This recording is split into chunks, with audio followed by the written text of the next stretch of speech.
Welcome दोस्तों। आज की वीडियो में हम लोग बात करेंगे टीसीएस डिजिटल के कुछ क्वेश्चंस के बारे में। जैसा कि अभी मैंने इससे कुछ देर पहले एक वीडियोस डाला था जिसमें मैंने टीसीएस डिजिटल से रिलेटेड सिलेबस का और पैटर्न उसका इस पे बात किए थे। तो बहुत सारे इसके बाद बहुत सारे स्टूडेंट की क्वेरीज हैं, क्वेश्चंस हो गए बहुत सारे स्टूडेंट को, कि उन सारे क्वेश्चंस के बारे में हम लोग अभी बात करेंगे और इसको स्टार्ट करेंगे। तो स्टार्ट करने से पहले एक छोटा सा रिक्वेस्ट है, आपने अगर अब तक इस चैनल को सब्सक्राइब नहीं किया तो प्लीज़ चैनल को सब्सक्राइब कर लीजिए और बेल आइकन पर प्रेस करके ऑल सेलेक्ट कर लीजिए, ताकि मैं जब भी कोई न्यू वीडियोस बनाऊंगा उसकी नोटिफिकेशन आपको मिल जाएगी और आप वो वीडियो इजीली देख सकोगे, वो इन्फॉर्मेशन आप ले सकोगे। जैसा कि आप देख रहे हो, मैंने थोड़ी देर पहले ही ये वीडियोस अपलोड किया है टीसीएस डिजिटल के सिलेबस से रिलेटेड। तो आप ये सब सारे वीडियोज़ आकर आप देख सकते हो उसमें भी।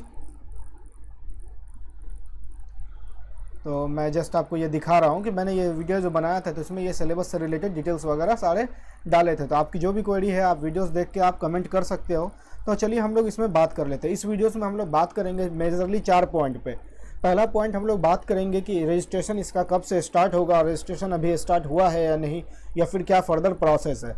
दूसरा क्वेरी है कि बहुत सारे स्टूडेंट का ये क्वेरी है कि वो 2020 पास आउट हैं, वो एलिजिबल हैं कि नहीं, या फिर वो 2021 पास आउट हैं, वो एलिजिबल है कि नहीं, उसको हम लोग देखेंगे, उस पर बात करेंगे। और तीसरी क्वेरी जो है कि ये है कि बहुत सारे स्टूडेंट का जैसा कि आपको पता है ये टीसीएस डिजिटल की हायरिंग जो है प्रीमियम कॉलेज के लिए हो रही है, सिर्फ और सिर्फ प्रीमियम कॉलेज के लिए। हर कोई कॉलेज इसमें अपेयर नहीं हो सकता है। तो उसमें क्या होगा, आपको कैसे पता चलेगा आपके कॉलेज प्रीमियम कॉलेज में से है कि नहीं, तो हम लोग इन सारे पे भी बात करेंगे। और लास्ट पॉइंट जो है कि इसकी सैलरी क्या होगी। जैसे इससे पहले हम लोग टीसीएस के बारे में अगर जानते हैं तो टीसीएस निंजा के बारे में हम लोग जानते हैं, राइट। जैसा कि पता है टीसीएस निंजा की सीटीसी 3.6 की है, तो इसी तरह हम लोग देखेंगे कि इसकी क्या सीटीसी है। तो चलिए स्टार्ट कर लेते हैं। स्टार्ट करने में हम लोग इससे पहले बता दूं कि लास्ट वीडियो जो मैं आपको यहाँ दिखा रहा था, तो इन वीडियोस में मैंने ये सब सारी बातों पे चर्चा की है कि कितने राउंड होंगे टोटल, उसके क्या टेंटेटिव डेट होंगे एग्ज़ाम के, और उसके राउंड में कि फर्स्ट राउंड में क्या सेक्शंस है, सेकंड में क्या सेक्शंस है और थर्ड में क्या सेक्शन है, इन सबों पे बात किए थे। तो अभी के वीडियो में हम लोग सिर्फ और सिर्फ स्पेसिफिक इन 2 क्वेश्चंस पे बात करेंगे। तो पहला क्वेश्चन अगर आप देखें तो पहला क्वेश्चन हमारा था कि व्हेन रजिस्ट्रेशन स्टार्ट। तो जैसा कि आपको पता है कि ये हायरिंग टीसीएस की तरफ से होने वाली है और ओनली प्रीमियम कॉलेज इसमें एलिजिबल है। तो इसका रजिस्ट्रेशन डेट अभी आया नहीं है। जो भी रजिस्ट्रेशन डेट होगा ये आपको कॉलेज के थ्रू ही पता चलेगा, या फिर टीसीएस आपको स्पेशली ईमेल करेगी, ठीक है। तो इसके लिए आप अपने प्लेसमेंट मेंटर से, प्लेसमेंट डिपार्टमेंट से बात कर सकते हो। जैसे कि मेरे को ये कल ही रात में पता चला है, जब मैं अपने प्लेसमेंट मेंटर से बात कर रहा था कॉलेज के, तो उन्होंने बताया कि डिजिटल के लिए स्टार्ट हो चुका है प्रोसेस। कुछ दिनों बाद रजिस्ट्रेशन भी स्टार्ट होगा उसका, तो फिर कुछ दिनों बाद से। तो जैसा कि आपको पता है टीसीएस का जो एग्ज़ाम डेट है, अभी एग्ज़ाम डेट भी फाइनल नहीं है। तो टीसीएस अक्सर क्या करती है डिजिटल के लिए कि एग्ज़ाम जब इनका होता है असेसमेंट फर्स्ट राउंड का, उनसे 3 दिन 4 दिन पहले इन्फॉर्म करती है, कॉलेजों को लिस्ट भेजती है कि भैया इतने सारे स्टूडेंट हैं, इनका एग्ज़ाम इतने तारीख को हम ले रहे हैं। तो ऐसा होता है। तो आप अपने कॉलेज के मेंटर से या कॉलेज प्लेसमेंट डिपार्टमेंट से आप हमेशा टच में रहोगे और आप पता करते रहोगे। अदरवाइज़ हमको जहाँ जहाँ पता चलेगा कि जिस जिस एरिया के कॉलेज सबका स्टार्ट हो गया है, तो हम आपको वीडियोस बना के वो सारे अपडेट करते रहेंगे। तो उसके लिए आप वीडियोस को लाइक कर लीजिए, चैनल को सब्सक्राइब कर लीजिए। तो चलिए अगले क्वेश्चंस पे आते हैं कि ये हायरिंग सिर्फ और सिर्फ आप याद कर लीजिए, hiring digital hiring 2020 pass out student के लिए ही हो रही है। अगर आप 2020 पास आउट हैं या फिर 2021 पास आउट हैं तो आप इसमें एलिजिबल हैं, आप अप्लाई एलिजिबल नहीं है, आप अप्लाई नहीं कर सकते हैं। तो ये हायरिंग सिर्फ और सिर्फ 2022 पास आउट के लिए होने जा रही है। तो जैसा कि आपको पता है कि टीसीएस डिजिटल में जो हायरिंग होती है तो इसका 3-4 स्टेप्स में हायरिंग होती है। मैंने पिछले वीडियोस में ये समझाया था कि कौन कौन से एलिजिबल, किस किस तरह से आप एलिजिबल हो सकते हैं टीसीएस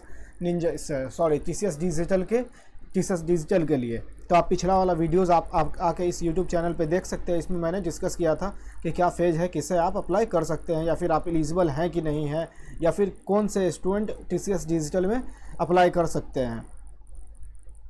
नेक्स्ट क्वेश्चन आता है कि हम लोग कैसे चेक करेंगे कि हमारा कॉलेज प्रीमियम कॉलेज है कि नहीं। तो टीसीएस की तरफ से कोई भी स्पेसिफिक लिस्ट नहीं आती है, या फिर कोई भी ऐसा इन्फॉर्मेशन नहीं है कि ये सारे कॉलेज प्रीमियम है, हम इनको ही देने जा रहे हैं, इन्हीं के स्टूडेंट को लेने जा रहे हैं। तो ऐसा कुछ नहीं है। तो ये सारे क्या है, कॉलेज से ही टीसीएस के एचआर रिक्रूटर होते हैं, रिक्रूटर मैनेजर, वो क्या करता है डायरेक्ट कॉलेज के ही टच में होते हैं और जो भी कॉलेज उनके प्रीमियम लिस्ट में होते हैं उन सारे कॉलेज को ही ये इन्फॉर्म करते हैं। तो अगर आपको पता करना है कि आपका कॉलेज प्रीमियम लिस्ट में है कि नहीं टीसीएस के, तो आप अपने कॉलेज प्लेसमेंट मेंटर से ही पता कर सकते हो। इसके अलावा और कोई भी उपाय नहीं है, या फिर टीसीएस ने कहीं कोई नोटिफिकेशन या कोई लिस्ट जारी नहीं किया है जहाँ से कि कोई आपको बता पाए कि आपकी कॉलेज टीसीएस के प्रीमियम लिस्ट में है या नहीं है। होप आपकी ये क्वेरी सॉल्व हो गई होगी। लास्ट क्वेश्चंस है कि टीसीएस से डिजिटल की सैलरी क्या होती है। तो जैसा कि आपको पता है, हमने स्टार्ट में भी बात किया था, टीसीएस निंजा की सैलरी 3.6 होती है LPA। इसी तरह टीसीएस डिजिटल की सैलरी जो होती है वो 7 LPA की होती है। इसलिए बहुत सारे स्टूडेंट, अगर आप देखो जैसे बड़ी बड़ी कंपनीज़ होती है, कॉग्निजेंट है, टीसीएस है, कैपजेमिनी है, इन सब में क्या होता है कि आप किसी भी फील्ड में आप स्टार्टिंग में एंट्री ले लिए हो, सपोज़ आप टीसीएस में निंजा में सेलेक्ट हो गए हो, तो ये टीसीएस डिजिटल में पार्टिसिपेट करने के लिए टीसीएस निंजा वाले को भी अपॉर्चुनिटी मिलती है। अगर आप टीसीएस निंजा में सेलेक्टेड हो गए हैं टीसीएस में और आप वर्क कर रहे हो, फिर भी आप टीसीएस डिजिटल में अप्लाई कर सकते हो और टीसीएस डिजिटल के एग्ज़ाम में आप एलिजिबल हो सकते हो।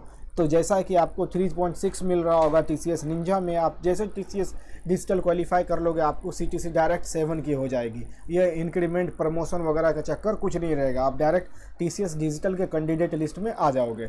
तो ये सब बहुत बेहतरीन है, टीसीएस में है ये अपॉर्चुनिटी। कैपजेमिनी में बहुत सारे प्रोग्राम हैं, कॉग्निजेंट में जैसा कि आपको तो पता है कॉग्निजेंट में जेंसी और जेंसी नेक्स्ट होता है, इसी तरह बहुत सारे अलग अलग प्रोग्राम्स हैं। तो ठीक है, इन सारे क्वेरी का सॉल्यूशन आपको हो गया। अगर फिर भी आपकी कोई क्वेरी है बच जाती है या फिर मैं नहीं कंप्लीट कर पाया हूं, तो आप कमेंट करके हमें बताएं, हम लोग नेक्स्ट उस क्वेरी पे बात करेंगे। चलिए मिलते हैं नेक्स्ट वीडियो में।